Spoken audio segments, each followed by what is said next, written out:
Hi, everyone. A very good evening to all of you, and thank you so much for joining our webinar today. Hi, Saksham. Hi, Nidhi. A very good evening to all our panelists who have joined us today. Thank you so much for making it to our webinar this evening. And thank you so much for waiting patiently. A lot of you I've seen had joined the session quite some time ago. Thank you for being so punctual and being so serious and committed towards learning. And we're really happy that to kickstart the first ever webinar of the year, we have all of you, Lawctopus's first ever webinar of the year. We have all of you joining us today.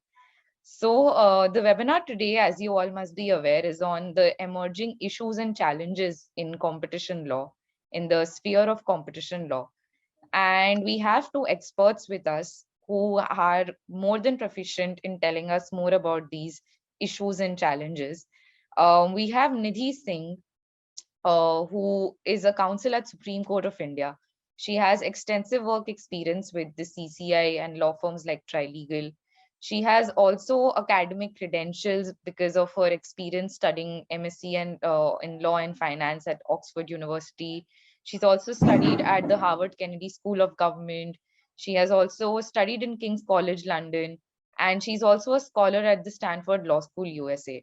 So Nidhi has extensive practical and academic experience in the field of competition law, and we are very excited to have her opinions and her insight into competition into competition law and the challenges and issues that are plaguing this field.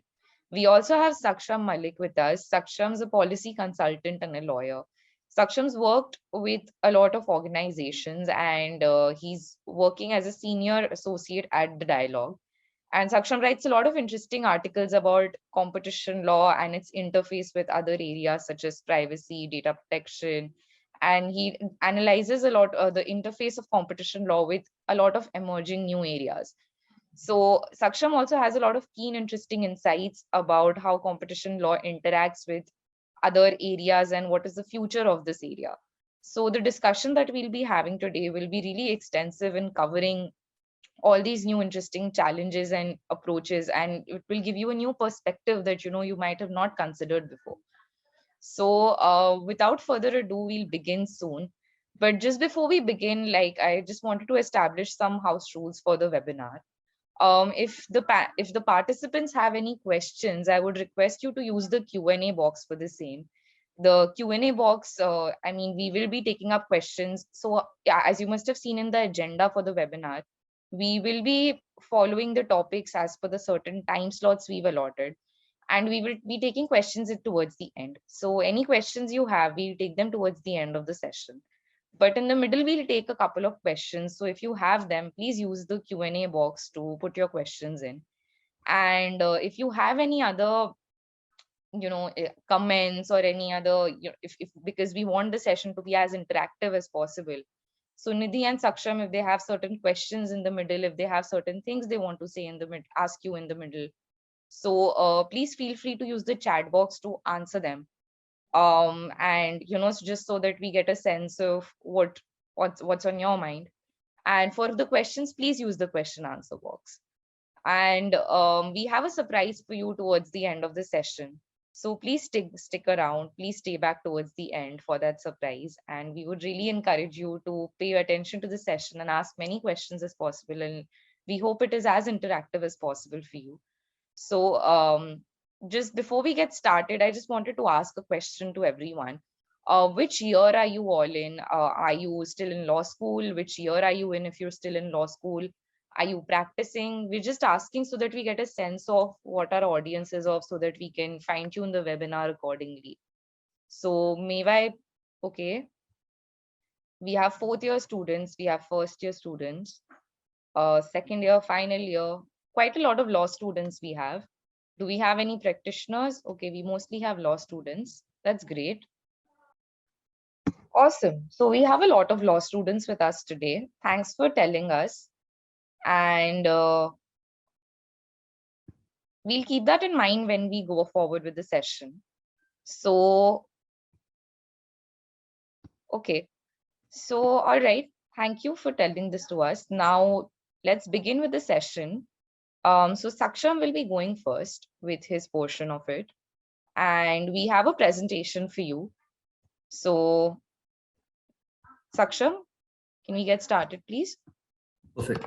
So essentially, there are three subjects that I will be covering today. The first being the changes in jurisdictional thresholds, which have been associated in these recent times. And this will take up a fair bit of attention today from my part. And then we'll move on to the interaction of data and merger control mechanisms in general in competition law. And lastly, we will move to a slightly different topic where we discuss what has been the impact of the Neo Brandeis movement, which has started in the United States on jurisdictions around the world and India specifically. So starting with the first one, the context of changes in jurisdictional thresholds is that essentially in the past 5 to 6 years, or in fact, past 8 years, we've been witnessing a lot of mergers and acquisitions, which we can call big data related mergers or big data mergers. Essentially, the rationale behind them is that companies want to make targeted advertising as sharp as possible. And in order to get benefits out of data, they're trying to acquire other entities which would have the data which will help them to advertise or help them to target their products to individual consumers. So essentially, the context here is that the big data mergers are increasing around the world, and the merger control thresholds in competition law. So essentially, the Indian competition law, for example, only entails that certain combinations or certain mergers and acquisitions which in which the transacting parties cross a certain asset or turnover based threshold are considered are considered to be combinations and are subject to review of the Competition Commission of India. Now, the issue right now is that in the past few years, that a lot of big data mergers do not really conform to this idea, because a lot of these companies may not have sufficient assets and turnovers, but despite that might have anti-competitive concerns which the CCI or the relevant competition authority might need to keep in mind. So the concern right now in India is that the asset and turnover based thresholds in merchant control are largely unsuitable. So these concerns are not just limited to India and have been propping up in other jurisdictions as well, like the United States and Brazil. So whereas in the former, this has been resolved, or this has been attempted to be resolved by adopting a size of transaction test, wherein rather than looking at the assets and turnovers, the competition authority would look at the size of the transaction and then decide whether the merger or acquisition qualifies as a combination, which needs to be analyzed under the competition law. Some countries like Brazil and other South American countries have dealt with this challenge by providing merger review powers. So essentially, in the circumstance that there are certain mergers which do not qualify their legislatively provided thresholds, but the commission still believes that there are certain anti-competitive concerns that need to be discussed or investigated. The competition authority in that instance has the power to review the merger, even though it does not cross the jurisdictional threshold. So now these are two of the major approaches which have been followed in various countries. Now coming to India, the Competition Amendment Bill, which was introduced a few years ago but still hasn't been passed, tries to resolve this conundrum in a very unique way, wherein it provides that the central government, in consultation with the CCI, may prescribe any criteria in addition to the assets and turnover-based thresholds for notifying a transaction. What this essentially means is that if, right now we have the assets and turnover-based thresholds, but going forward, considering the needs of digital markets or the evolving nature of markets in general, the central government, in consultation with CCI, may come up with new criteria or may come up with certain thresholds which would be suitable for that time period.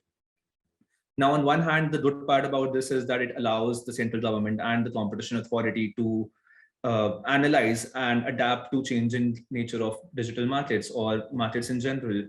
The issue here arises is that the amendment says that these thresholds have to be notified in public interest. Now, the term public interest, Now, the term public interest in the proposed amendment creates ambiguity and does little to actually protect the interests of the public.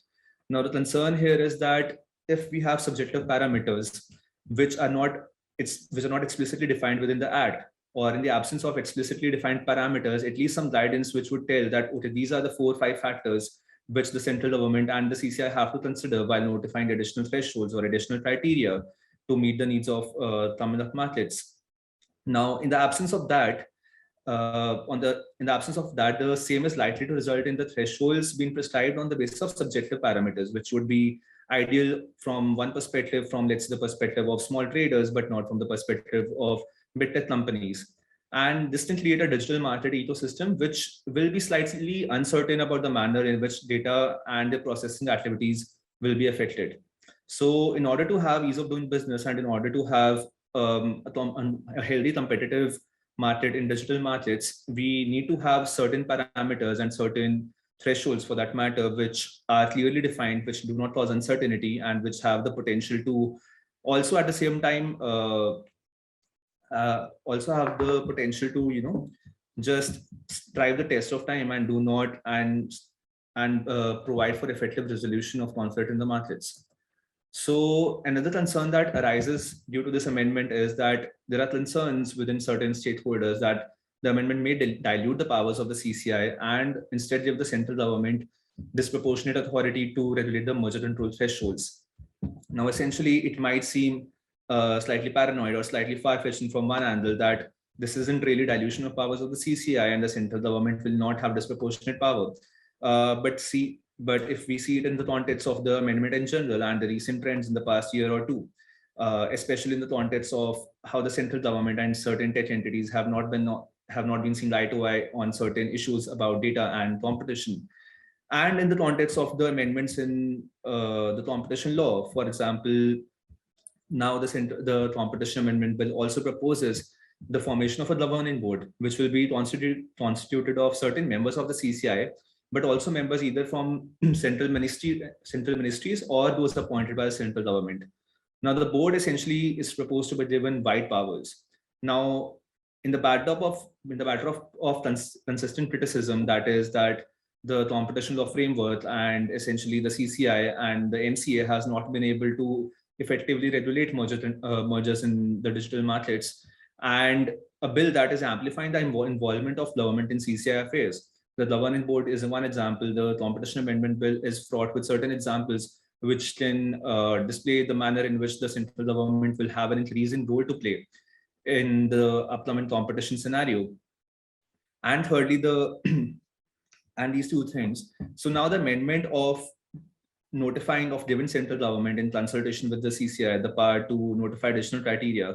Now it may lead to apprehensions among industry stakeholders about what is the legitimacy of the additional criteria and what is the rationale behind it, which the central government may prescribe. So that is essentially the issue around this subject, which is that we need to regulate digital markets and we need to be able to analyze mergers and acquisitions which may cause anti-competitive harm in the market.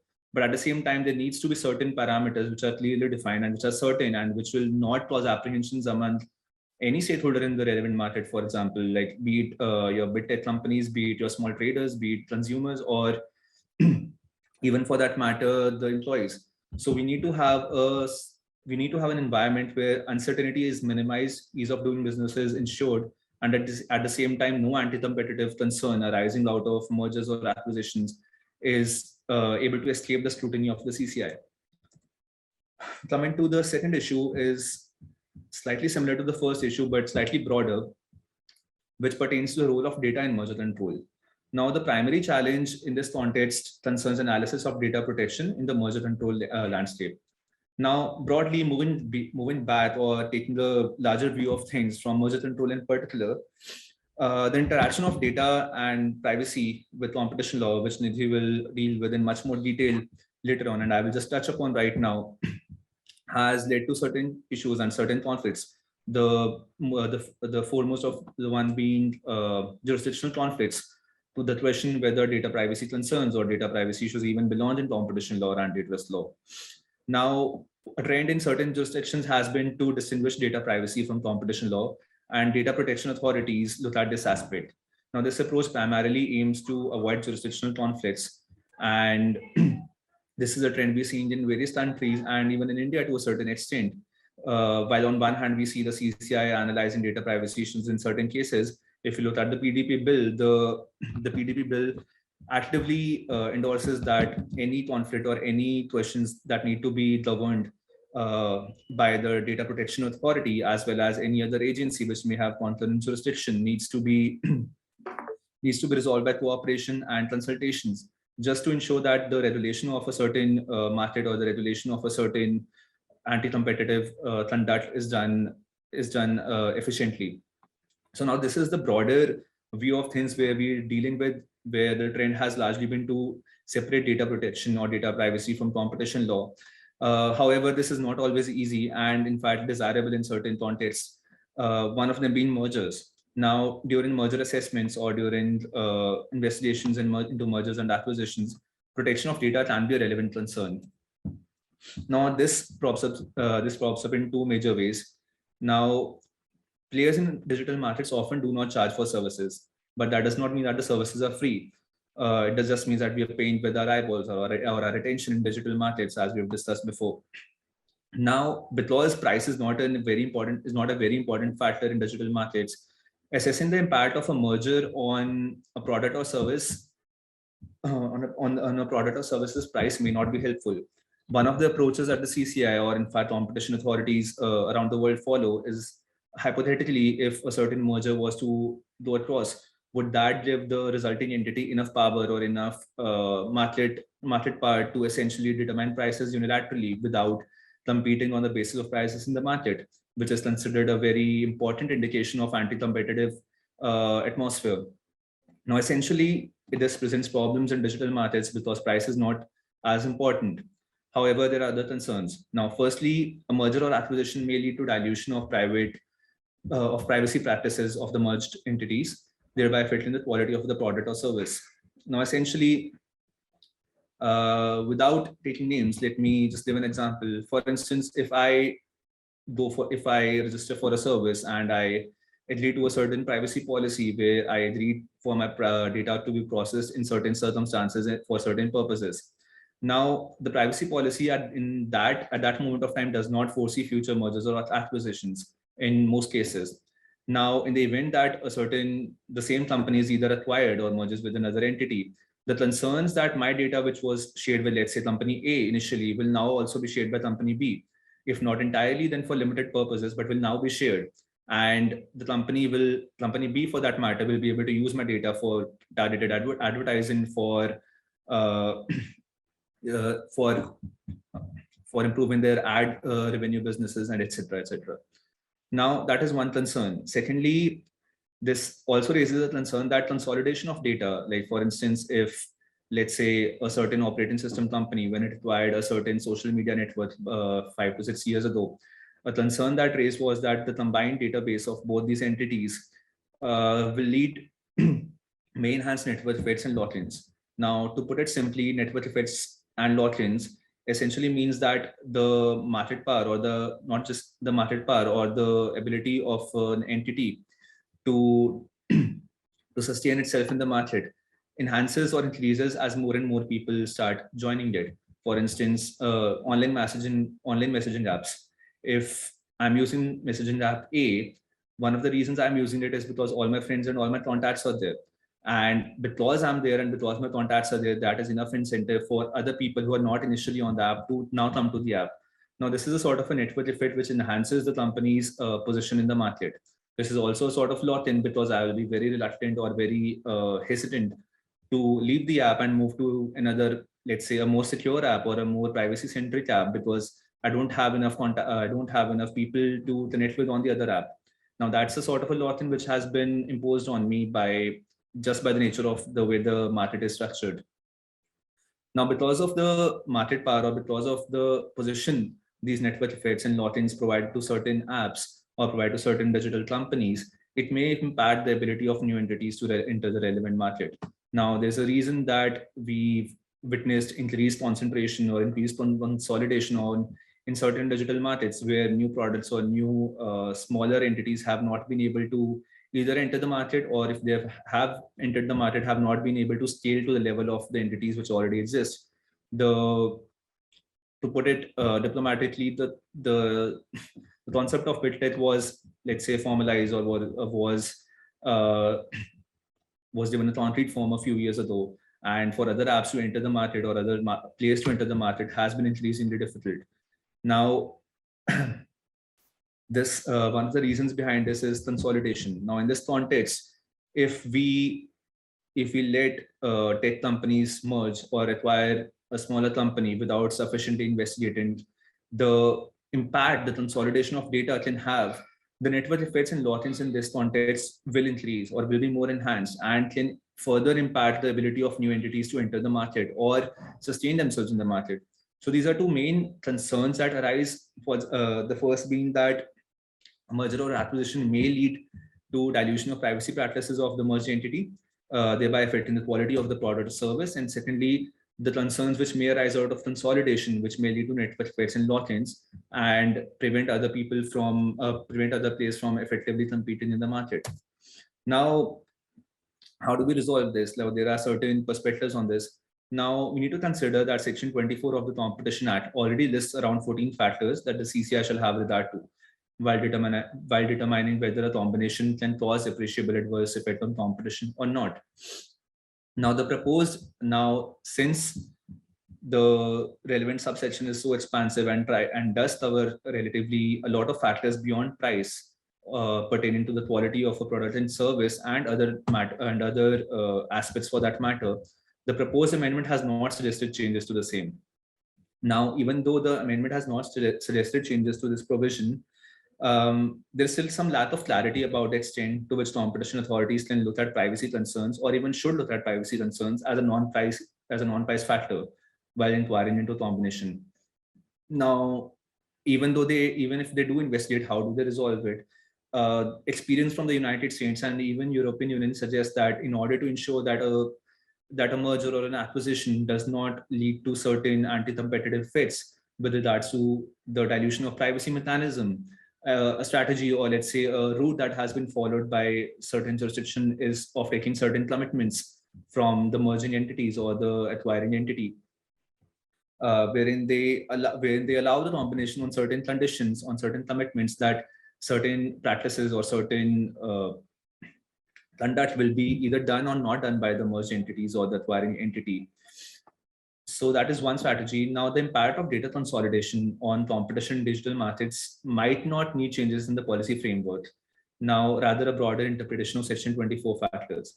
Now, as I said earlier, the Section 24 of the Act already lists 14 factors which do more or less, if not indirectly, do provide the CCI enough leeway to consider non-price factors, which then impact the quality of products and services. Now, all the CCI needs to do in this context is, while investigating into a combination, adopt a more liberal interpretation of these factors rather than insisting on changes in the policy framework itself.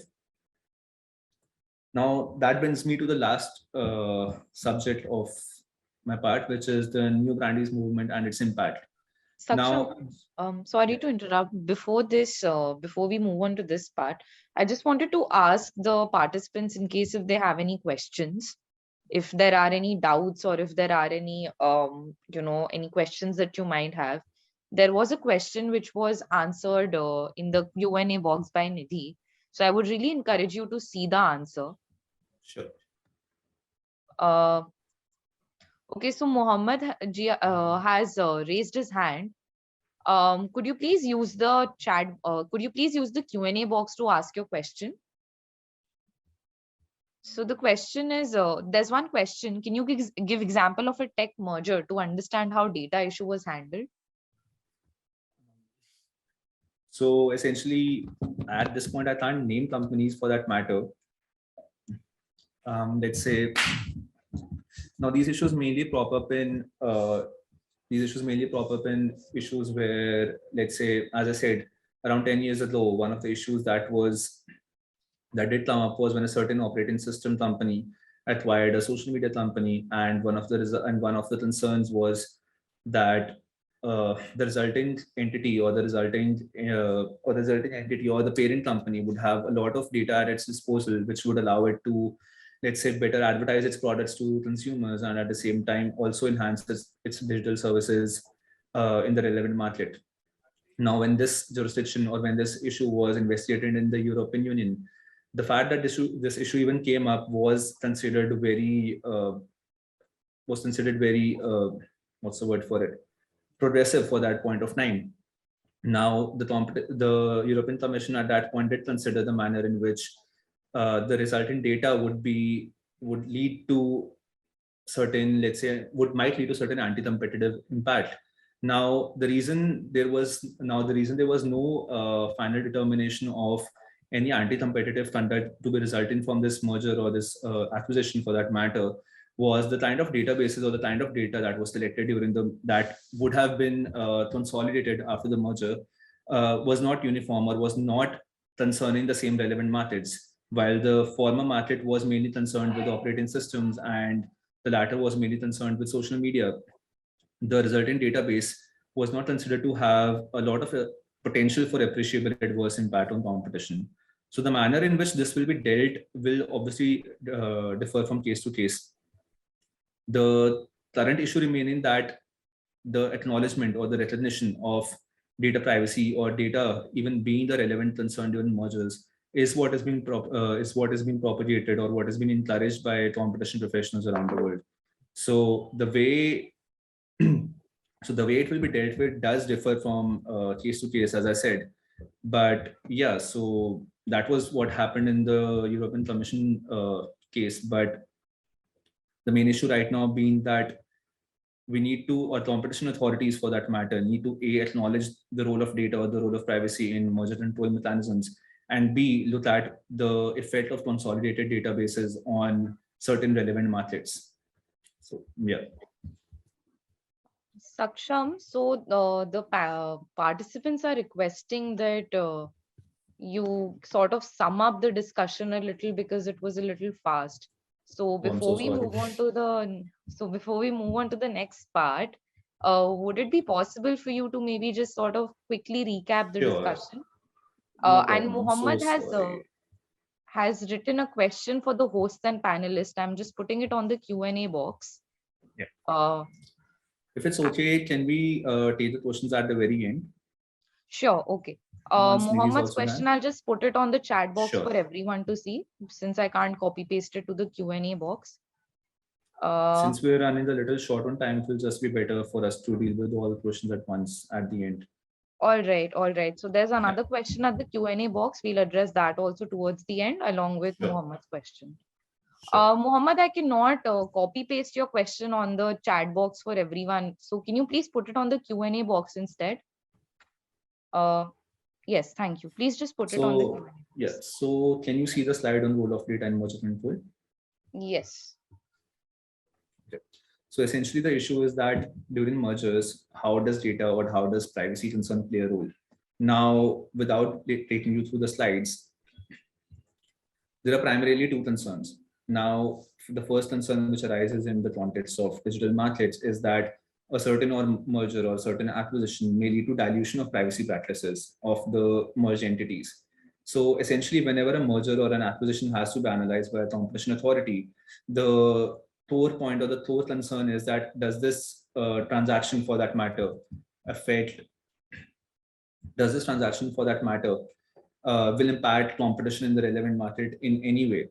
Now, a very relevant concern according to in those contexts is whether the price of a certain product or service will be impacted.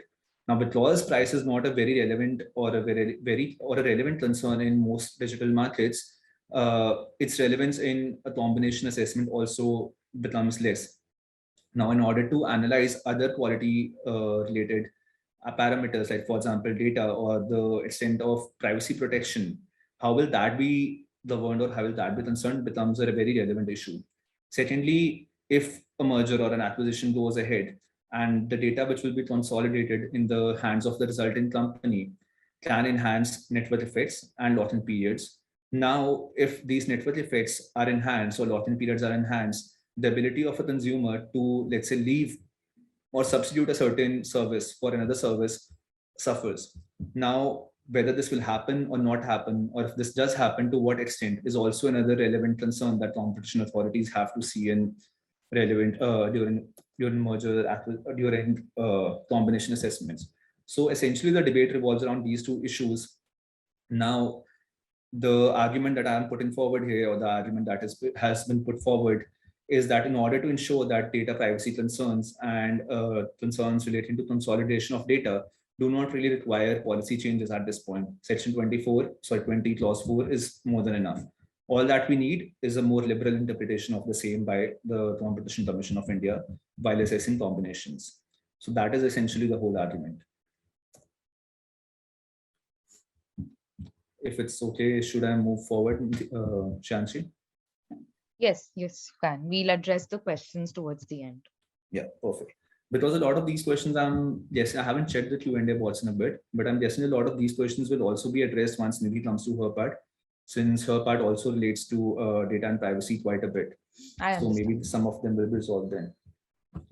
So now coming to the Neo Brandeis movement. Now this is a movement that started in the United States in 19th century, and it's based on the work of Louis Brandeis.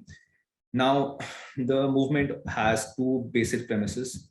First, that it believes that monopolies naturally concentrate power and harm the competitiveness of markets. And secondly, it believes that competition law should seek to improve market structures that negatively affect competition, income inequality, consumer rights, unemployment, and wage growth. Now, essentially, the way the New Brandeis movement differs from the consumer welfare standard or the movements in antitrust is it says that other modern laws based on the CWS or the consumer welfare standards and price effects of mergers are outdated, are not very fit for, let's say, modern markets. Now, one of the very pertinent arguments of the New Brandeis movement in the past, let's say 2 to 3 years since Ms. Leena Khan became the chairman of the FTC, has been that a few dominant tech platforms have created high barriers for potential competitors and subsequently created a lot of anti-competitive effects, which are not just limited to the consumer welfare standard and the price of products and services, but go beyond that. For example, they reduce the bargaining power of individual merchants and content providers and app developers. Now, this is something we have witnessed a lot in various jurisdictions. Without taking names, let's say the App Store market. Now, the dominant players in the App Store markets have been involved in a lot of antitrust disputes in multiple jurisdictions in South Korea, in India, in the US, the EU, on because of a main contentious issue, which is app developers believe that since app store owners have sufficient market power, they are able to mandate that for in-app purchases, none of these app developers can choose alternative payment methods. They have to use the payment method which the app store owner provides. And while it does that, it has to pay a 15 to 30% commission on every in-app purchase. So now that is a very pertinent example of how not only does the dominance of certain tech companies tech companies cause anti-competitive harm in downstream markets, but also reduces the bargaining power because there's a boilerplate agreement which almost every app developer has to sign. And if they have to be on the app store, they have to sign the agreement. If they have to sign the agreement, they have to agree to the clauses which say that you'll only use the payment method that we provide and you'll be paying, let's say 15% or 20% commission on it.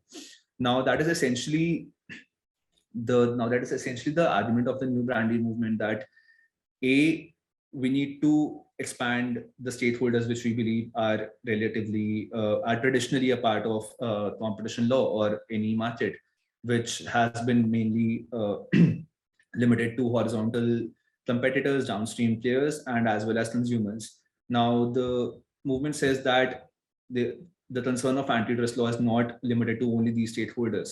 Even employees of certain companies are also a very important part of it, which brings me to a very pertinent argument which is being made in the Indian context, that how competition law needs to look at certain labor markets and see how the manner in which this is impacting monopoly power, markets with monopoly power and certain wage fixing agreements, and resolve those issues so that wage fixing discrimination or wage fixing is not done. Certain examples have also come up, certain arguments which say that the issue which currently is affecting gig workers in the platform economy, be it the food delivery apps or the cab aggregation market or goods marketplaces. Now, the issues that are being faced by gig workers in that context should also ideally be part of the antitrust framework, is one of the arguments of this movement. Now, The impact of this movement has obviously, since it's originated in the United States, has been observed in the jurisdiction there itself. Now, impact on the Indian framework has currently, to be honest, been very almost negligible. Now, the primary reason for that is that since its inception, the CCI has consistently relied on the consumer welfare standard. Being the nascent competition jurisdiction, the CCI has been focusing on getting the basics right, and to its credit, it has done that to a certain extent. And one of the reasons for that it has been is that it has given sufficient attention to, let's say, economic analysis and evidentiary analysis and the consumer welfare standards, some of which form the very fundamentals of competition law theory. Now, at the same time, even though we can see that the consumer welfare standard, a shift from that has not been witnessed, but things in policy do not always move in do not always move at the stage of the enforcement agencies, but at the level of the political impact it may have. Now, the FTC, the Federal Trading Commission, under the stewardship of Ms. Leena Khan, has intensified investigations against big tech. Now, this has been considered to be corresponding or coinciding with the with the increased involvement of the Neo Brandeis movement in the United States.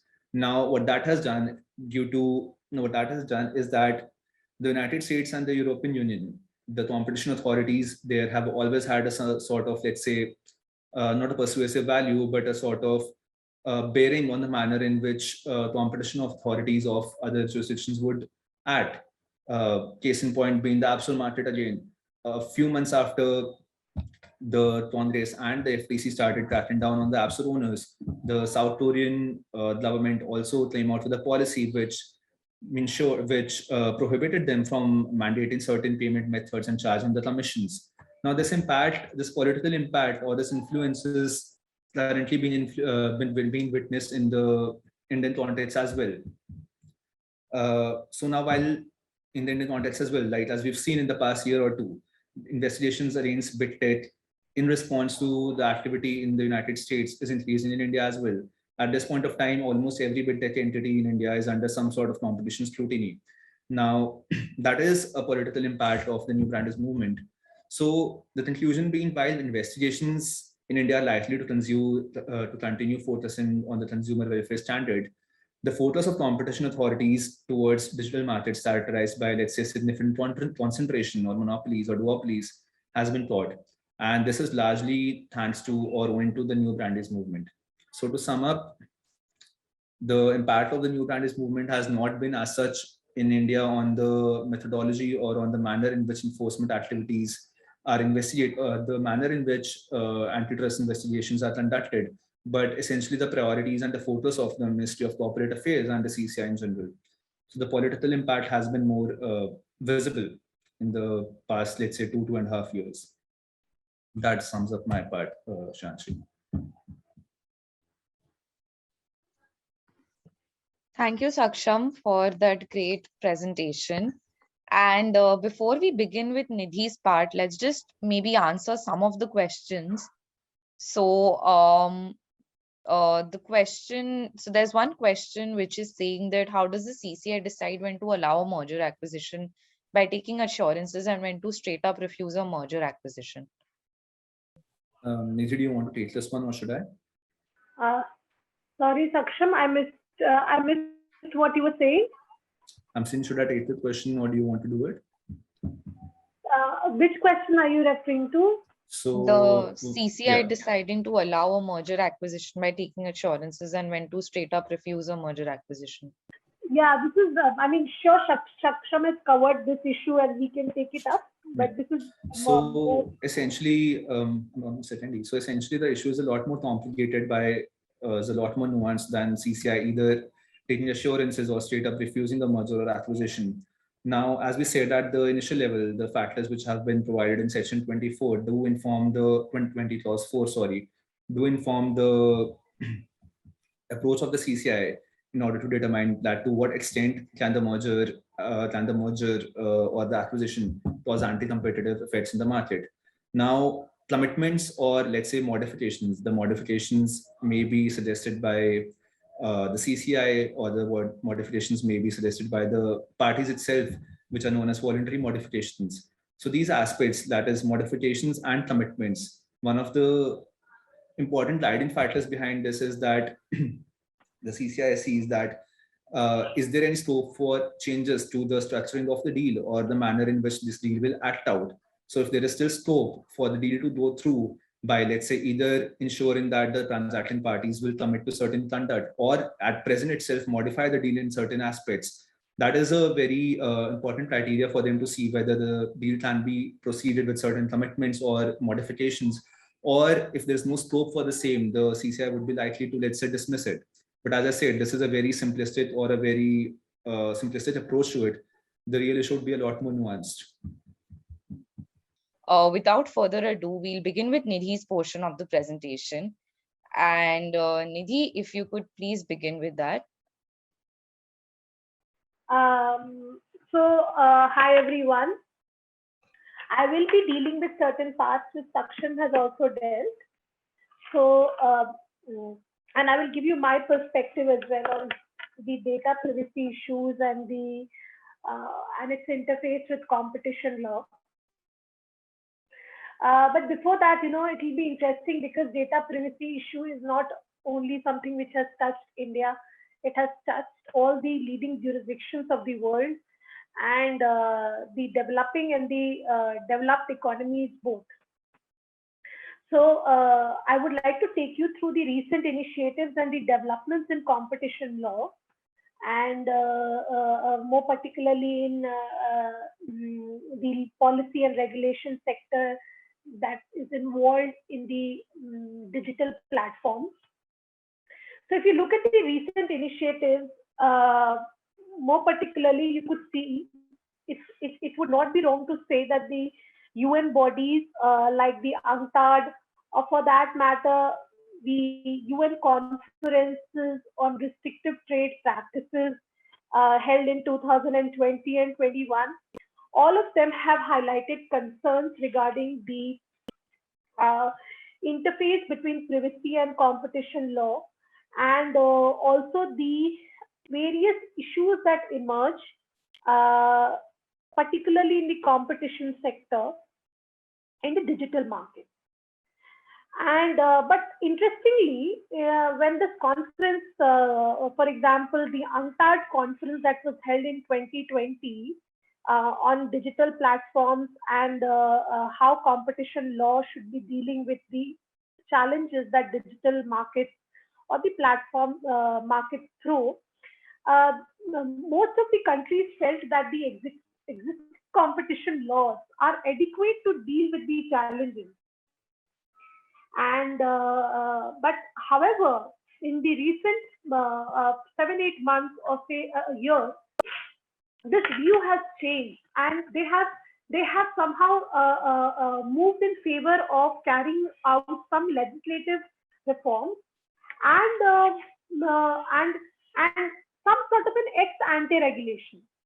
Because try to understand this, that once a harm has occurred, and then you try to solve the problem from the competition law angle, it is a huge loss to the economy, to the exchequer, to the consumer when the harm has already been done.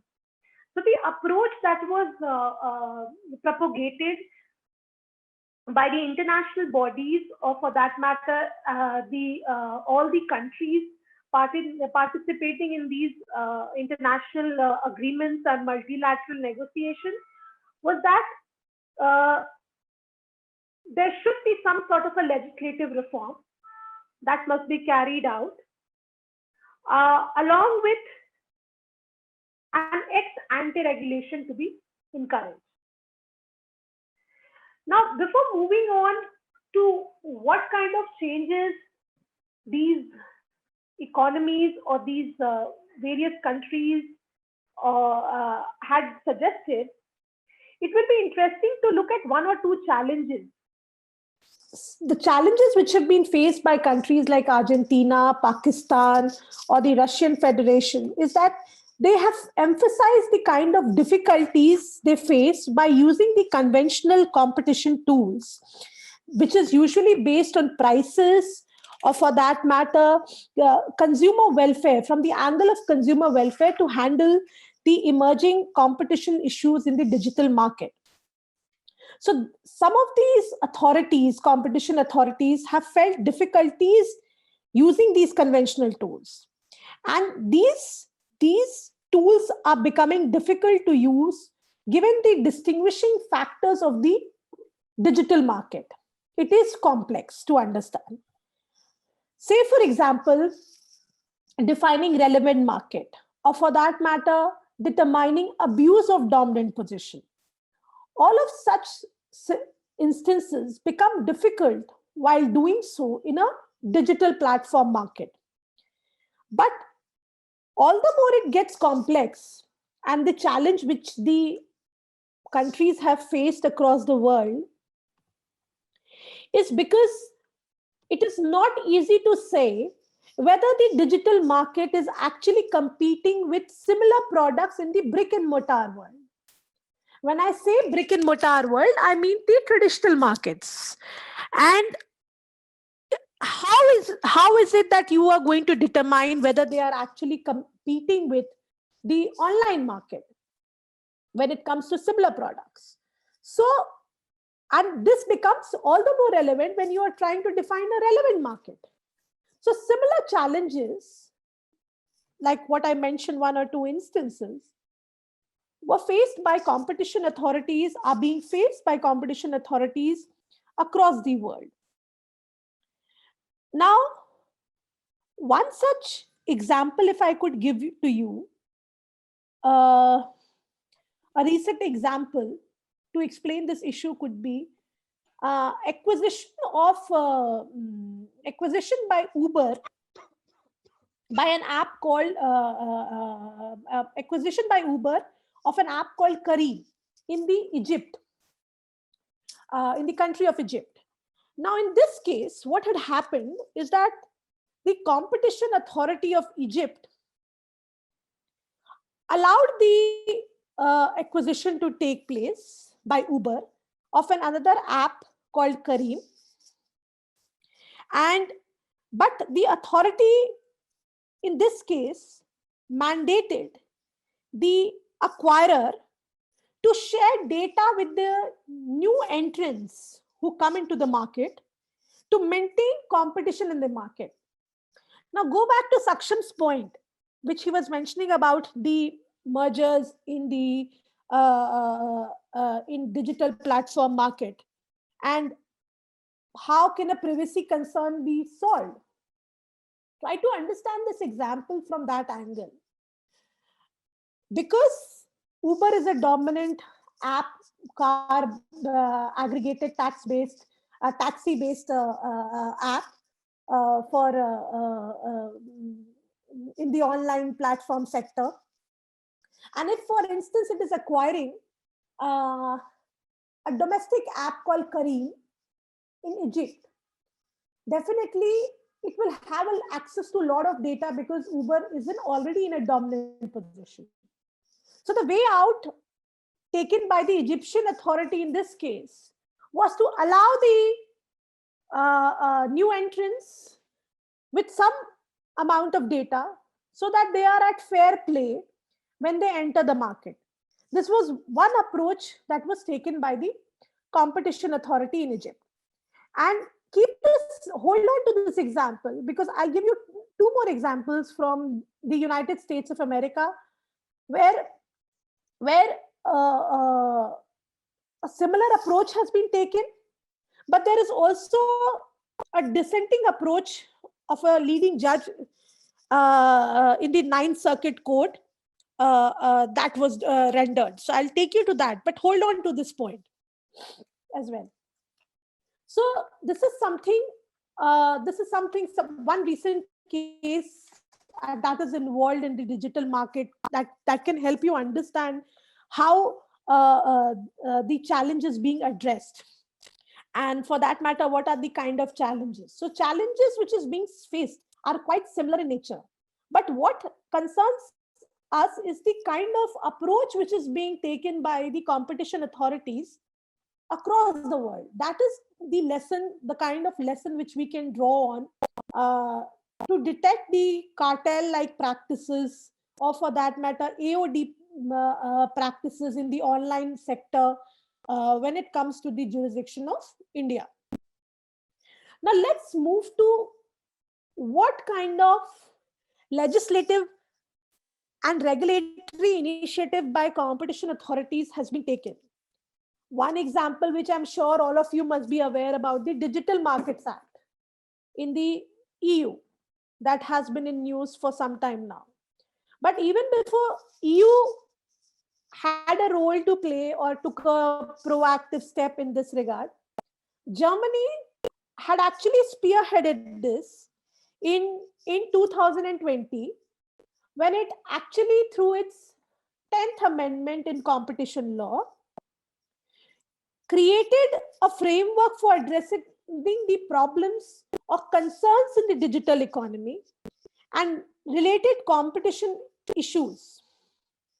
And this was actually entered into last year, somewhere around June 2021. Another example, moving on from the EU, if we move on to Asia, China could be an example where China there has been a lot of talks and there has been a lot of proposals in China to revise their anti-monopoly law to increase the scrutiny in the online sector, in the online platform.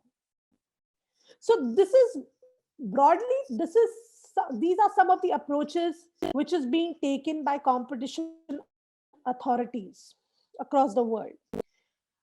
What lessons there could be for developing countries is one that I mentioned during the beginning of my presentation, that let's not move to competition law when the harm is done.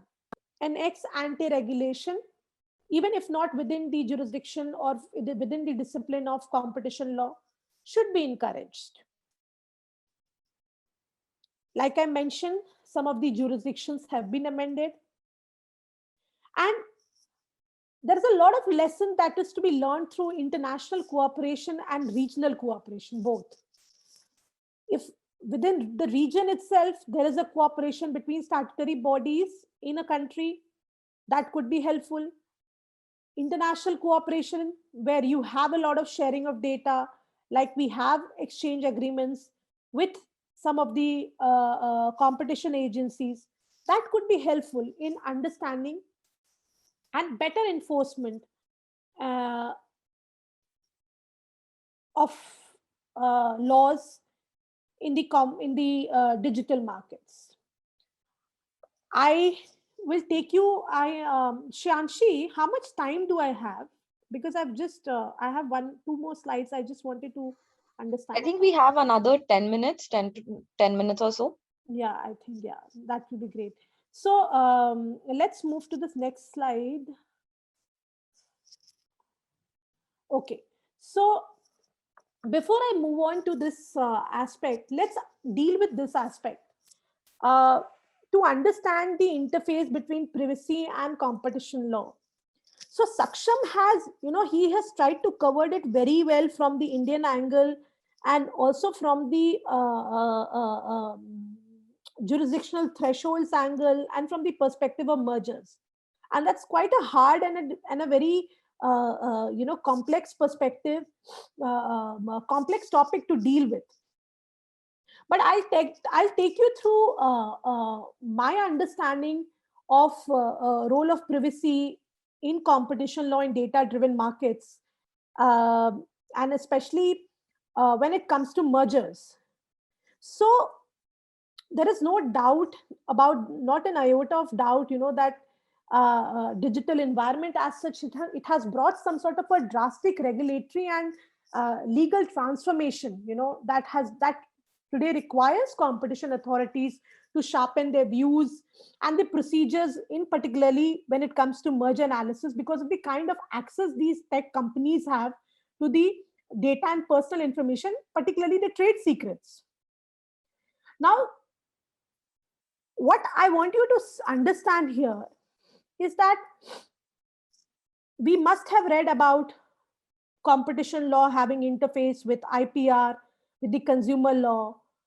So the digital economy has made as such the tension between antitrust and the data privacy more pronounced and noticeable, wherein you will notice that if a data on one hand is fueling competition in the economy, it also comes along with a trade-off, which is that is compromise on the privacy angle.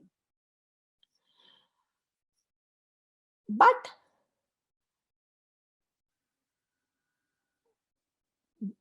what you need to understand here is that there are well-developed laws when it comes to privacy law in other jurisdictions, for that matter, the EU. And but to understand this,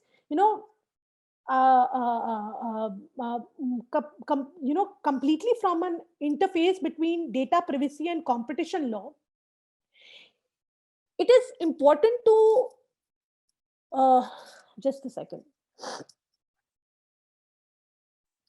So yeah, so what I was trying to say is that, that there are well-developed laws within various jurisdictions that upholds privacy as a matter of right. Even for within the jurisdiction of India, we do have the right to privacy upheld under the Article 21.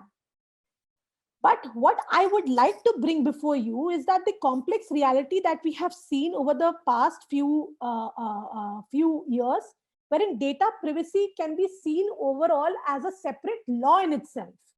So apart from the right being held, we want a complete different legislation in itself. But when it comes to privacy protections, and especially if you have to understand this from the competition law, in the competition law sector, it is important to note here that, privacy can be considered as some sort of a non-price competition. So, because there is no price attached to it, right? It is the data we are selling. And the way it should be seen is that, it's some sort of a non-price competition that is especially important in industries where services are offered for free. For that matter, say, for example, LinkedIn, right? So instances have been seen, where firms have as such been seen to be competing by offering tighter privacy policies. Are you understanding? So the firms are actually, using this angle to sell their products and to enter into mergers by, ensuring that they have a more transparent privacy policy. But when does the issue become challenging in mergers? And this will help you answering the question, wherein you said that, where somebody asked that, when there is a tech merger, how will you handle the data privacy issue?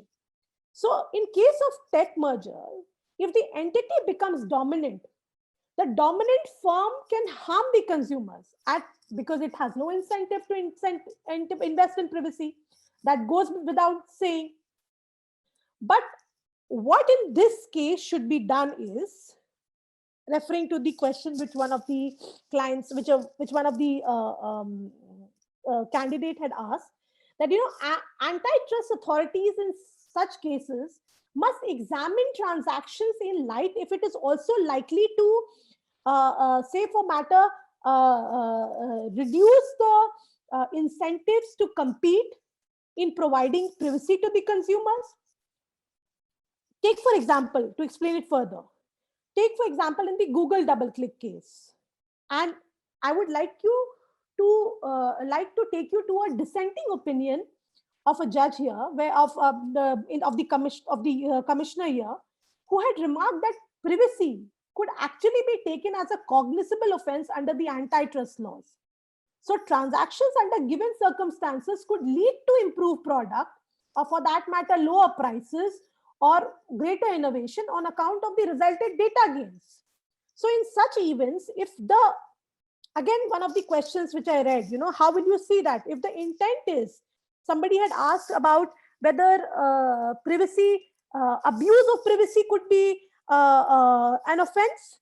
definitely it could be an offense when you are using that privacy with an intent to improve the product, lower the prices for greater innovation, but you're doing that on account of resultant data gains and trying to reach a dominant position and abuse that dominant position. So when you are abusing that dominant position by abusing the privacy angle, you are definitely you should be definitely this should be considered as a cognizable offense under the antitrust laws. If we are to take a view on this, if the law has to be amended in that angle, then this could be one of the way which we could draw a lesson from countries like Europe, or for that matter, United States, right? I'll take you to the two specific challenges that I mentioned here. That these two specific areas of tension which has emerged between data privacy and antitrust law in the digital economy. Now, the first challenge here is what the tech companies today are doing is that they are taking they tend to evoke the data privacy angle as some sort of a business justification to defend against any of the allegation which is being made against them with respect to anti-competitive agreements or abuse of dominant position, or for that matter, anti-competitive mergers, anything like that. And the second area of tension that I would like to draw upon is where leading academicians and practitioners of law have also been seen to be calling for remedies that, grant access to data held by these digital platforms. Go back to the example of Egypt that I cited. What did the Egyptian Competition Authority do? It actually gave an access to the data, right? To the by the incumbent to the new entrants. So what happens in these cases, if you understand these two tension areas that I mentioned, what actually is done is, both these concerns have somehow implicated the data privacy interest of the consumers who are now more exposed to the disclosure requirements without much willingness, right? So they do not have much willingness. So in a way, it is also giving making it more vulnerable, right?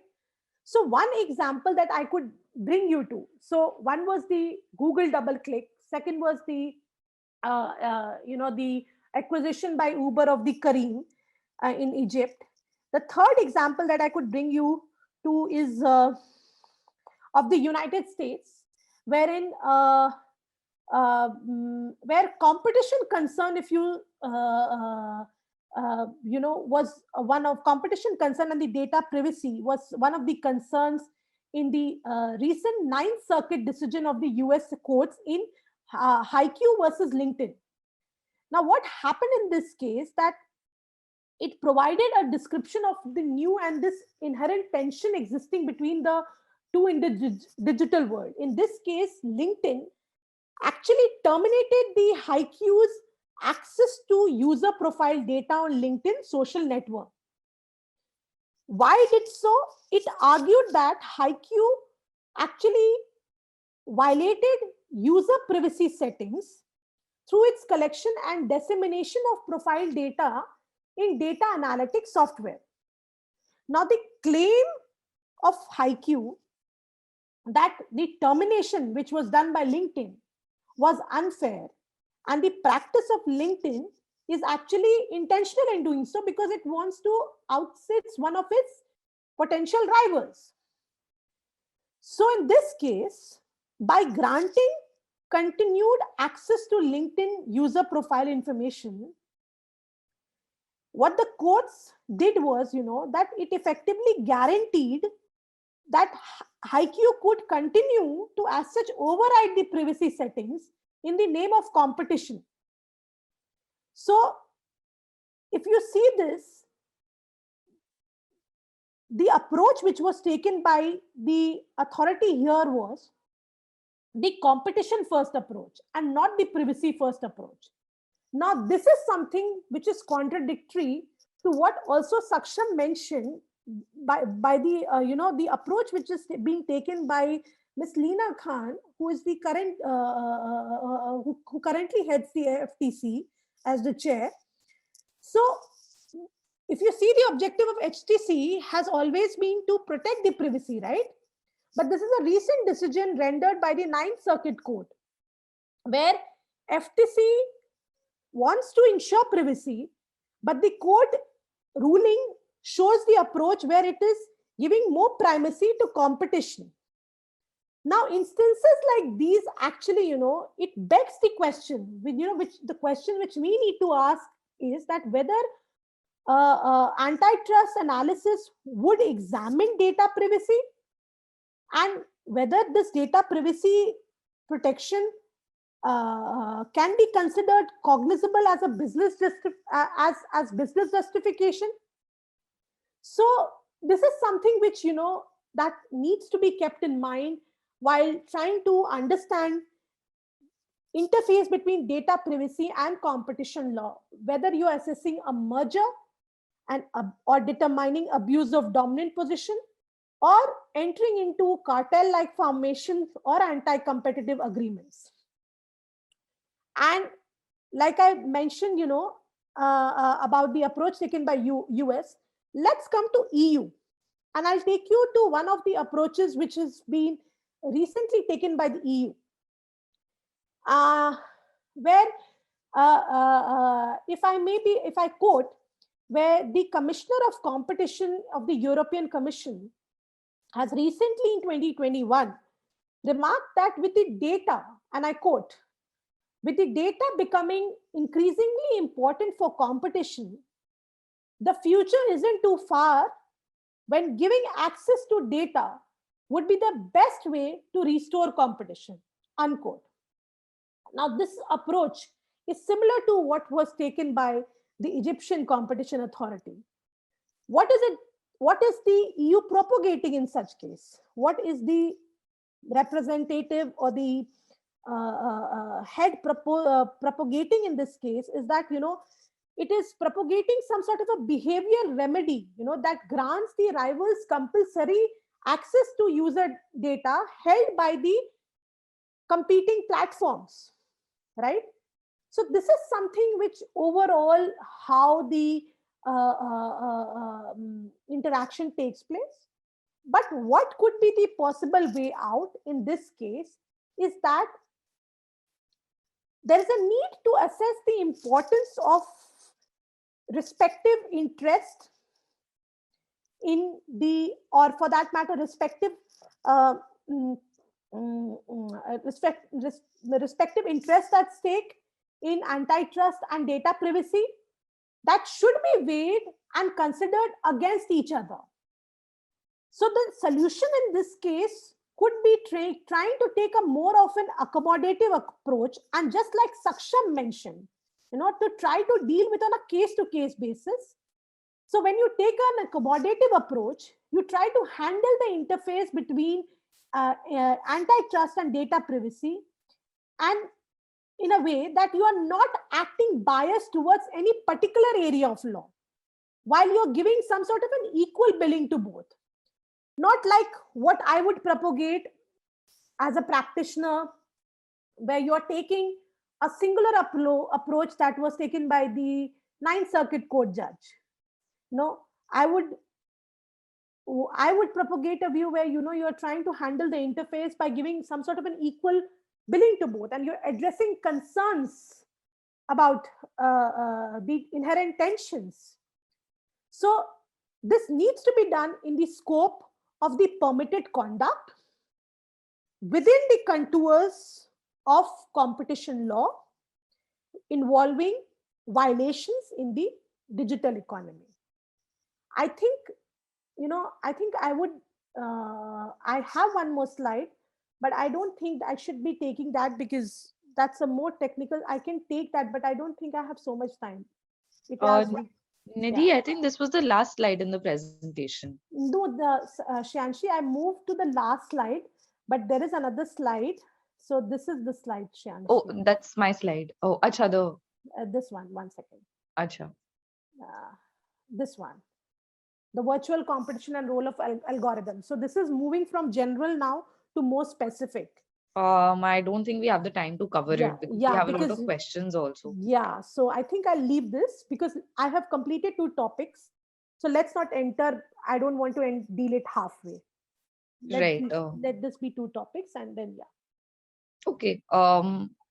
I think before we move on to the questions in the Q&A box, Nidhi, I need to share my screen. Once again, I'll just stop sharing. Yeah. Before we move on to the Q&A box, I just wanted to come to the last part of this presentation. So as you all must be aware, Lawctopus is launching, and even if you're not aware, Lawctopus is launching a course on competition law and practice on the 10th of January. And it's a 3-month long course. It will go until the 10th of April. And Nidhi and Saksham will be the faculty for this course. So this is a surprise that I was talking about, that this course. Now, if you enjoyed this webinar, and if by chance you have attended the webinar conducted by Nidhi and Saksham earlier in November, you must have gotten a very interesting insight into what competition law is and what our amazing faculty can do for this course. So in this course, you will, whatever we've covered in this webinar and the topic, like let's say Nidhi did not have the time to cover, and the other things that we've covered in the webinar and in the previous webinar as well, all of that will be covered in detail in this course. So the fundamentals of competition law, how it works, it's how it operates from a practical point of view, all of that will be covered in this course. It will have a specific analysis of how competition law operates in the digital age in this course. So it's written in a very learner friendly manner, and it covers various aspects. Like this course is going to be really helpful for you because you will get a very good foundational knowledge about competition law. You will learn about different legislations, the international and national legislations in this field. You will learn about the fundamental concepts and the landmark decisions taken by the CCI. You will learn so many practical skills, such as bringing a case before the CCI merger notifications. You will know more about private enforcement, comparative constitutional law, dawn raids, major sectors under scrutiny. You will learn a lot about interaction of competition law with IPR, data privacy, like we discussed today, with gender. And you will also know about career opportunities and the plan of action you can have in competition law in this course.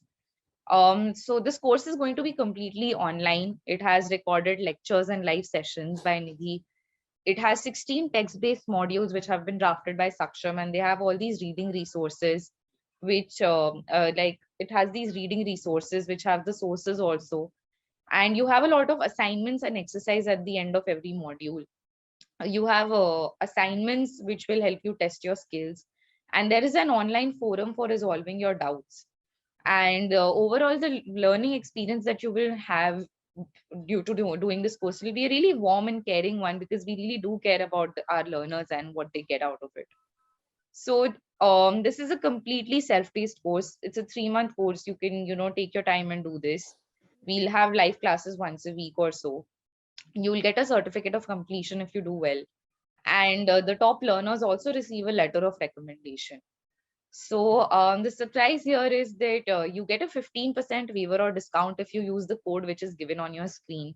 If you want to register for this course right now, it is starting in the next 5 days.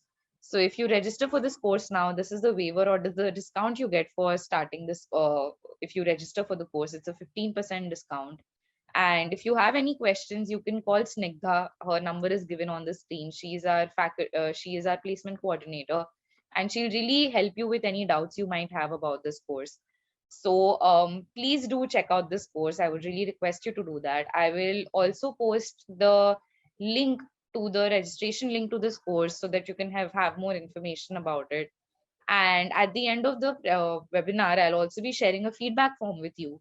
So you can, it's like an expression of interest feedback form of sorts, where you can feel free to share your thoughts about this webinar and give us more, tell us if you would be interested in doing this course.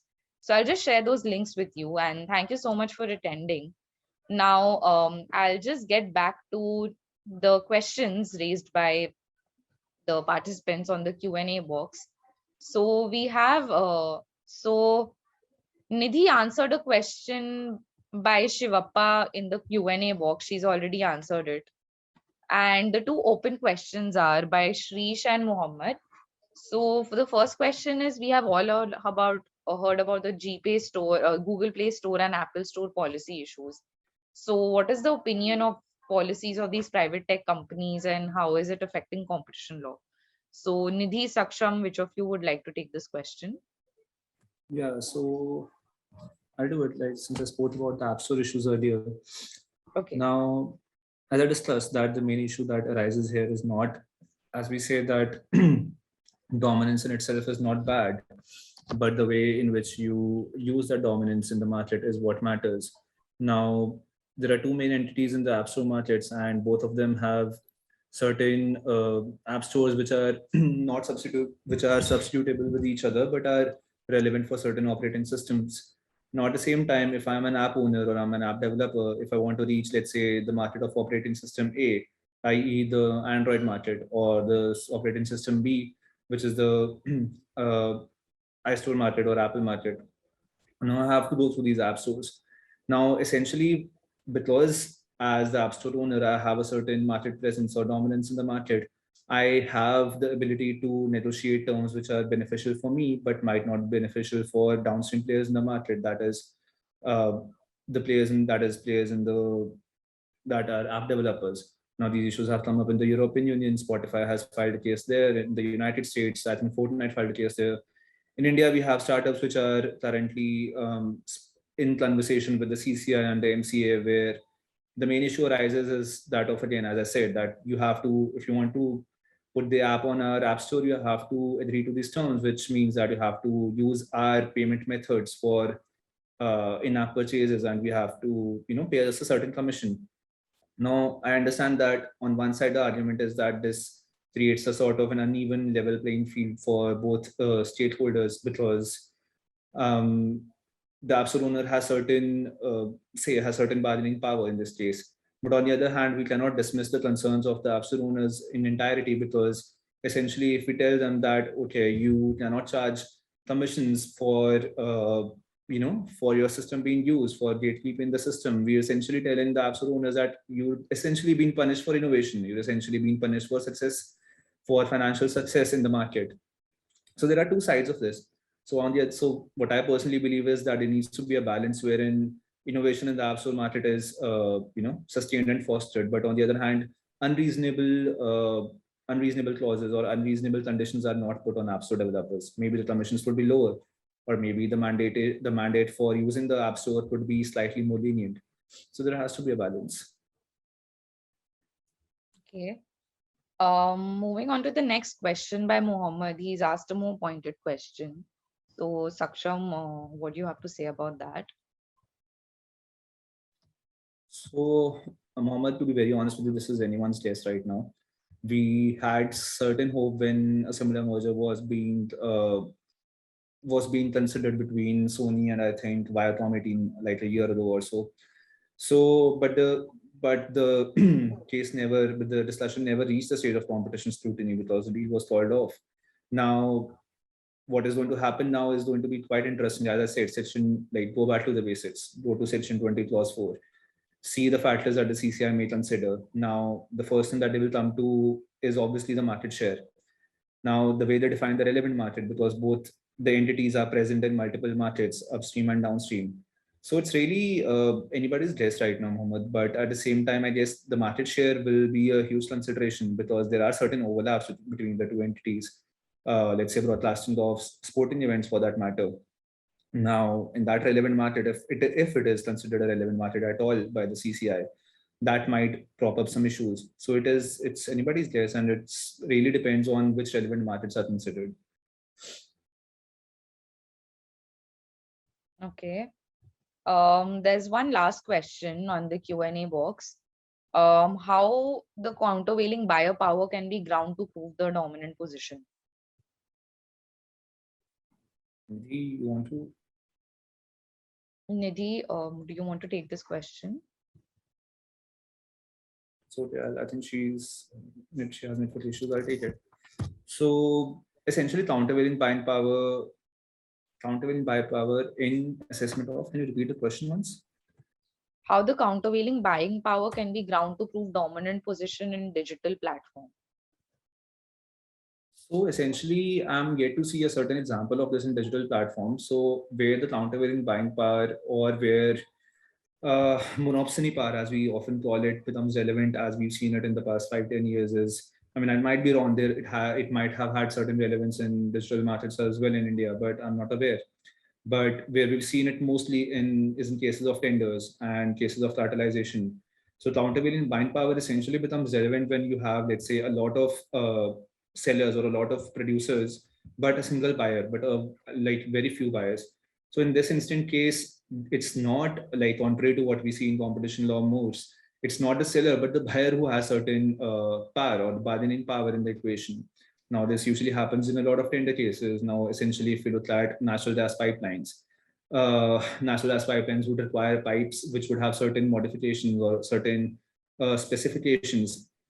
Now, in order to supply these pipelines, there will be a very selected number of producers in the market, let's say 10, 15, which will essentially be producing only these pipelines. Now, the reason for that is that there is no more demand for these pipelines in the market because it is, let's say, just ONGC who requires pipes of these certain specifications. And they have to file tenders because the ones that have essentially the better price will win the tender. So in this instant case, we'll see that, let's say, the oil gas company or ONGC will have the countervailing buying power or the monopsony power, as we call it. So it's usually seen in those cases where there is one buyer and a lot of sellers, but more sellers. In the context of digital markets, I'm not aware of any examples which have come up recently. Okay. That's great. Are there any other questions? If you have them, please use the Q&A box. I think also, also adding to what Saksham said regarding what he discussed about the countervailing buyer power. One example in this case could be, I remember working on this in law school, is where the increase in the countervailing buyer power you can see in case of online advertisements, where there is some sort of an where you see the advertisers, online advertisement companies, they are doing, they are increasing the delegation of the ad purchases to the demand side intermediaries, so which has, as a result, it has done is has generated some sort of a countervailing buyer power, leading to a lot of market reductions in the online ad prices. So this is one instance where you could refer to the approach, one of the recent cases in the EU, the kind of cases EU has been facing. So there is a lot of rise in buyer power in the, you can say, in the online advertising companies when it comes to digital platforms.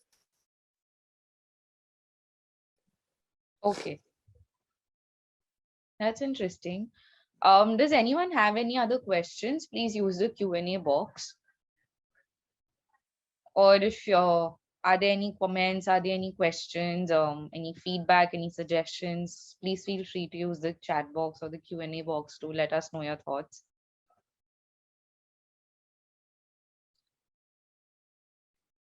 Okay. In any case, I have sent the link to the feedback form on the chat box. Please feel free to put in your thoughts in it. And the registration link for the course is also given. Please do check it out. And if you like it, I would really encourage you to register for it, because there's so much you can learn and get out of this course. It'll be a great, you'll learn a lot of new skills by virtue of this course. So please do check it out. If you enjoyed this webinar, I'm sure you're going to enjoy the course as well. Thank you so much for coming to this webinar. Thank you so much, Saksham and Nidhi, for taking time out of your busy schedules to teach our learners new interesting things about competition law. And we're really grateful to have you associated with Lawctopus for this course and for this webinar. Thank you so much. Thanks a lot to all the participants who showed up today. We hope you have a great evening ahead. And we hope this webinar was useful for you, and hopefully the course will also prove to be useful to you. So please check it out, and thank you so much. Have a great night ahead, and stay safe and take care, all of you. Thank you so much, Shanshi. Have a nice day. Thank you. Thank you so much. Bye, guys. Bye. Bye.